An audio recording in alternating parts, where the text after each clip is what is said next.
Hi friends, ఎలా ఉన్నారు? బాగున్నారు? ఇక మా వాళ్ళు ఇద్దరు తెగ చదివేసుకుంటున్నారు. ఎలా చదువుకుంటున్నారంటే ఇక టీవీ చూస్తా, టీవీలో బిర్యానీ చేస్తానమాట. బిర్యానీ చూస్తా చదువుకుంటున్నారు. ఏ బబ్బీ ఇలా చూపించు.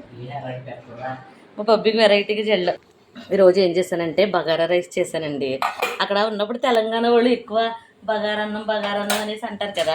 మా పక్కన సంజయ్ గారు ఉండేవారు, నెక్స్ట్ శివాని వీళ్ళు, ఇంకా ఆవిడ పైన శిరీష్ గారు ఆవిడ ఉండే వాళ్ళు ఏమనేవారు అంటే తెలంగాణ బగారన్నం సంజయ్ గారు అయితే ఎక్కువ బగారన్నం, మటన్ కర్రీ బగారన్నం. అసలు ఏంట్రా బాబు అనుకుంటే ఒకసారి పెట్టారన్నమాట వాళ్ళ ఇంట్లో.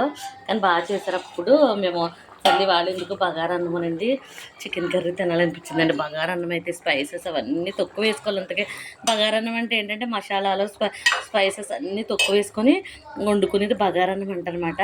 ఇంకా అందులోకి ఏం చేస్తున్నానంటే చికెన్ ఇంక ఇలా పెద్ద పెద్ద అంటే సాలిడ్గా పీసులు ఇంక కొట్టించుకొచ్చారు.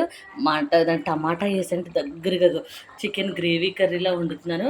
ఇక్కడేమో బగారన్నం.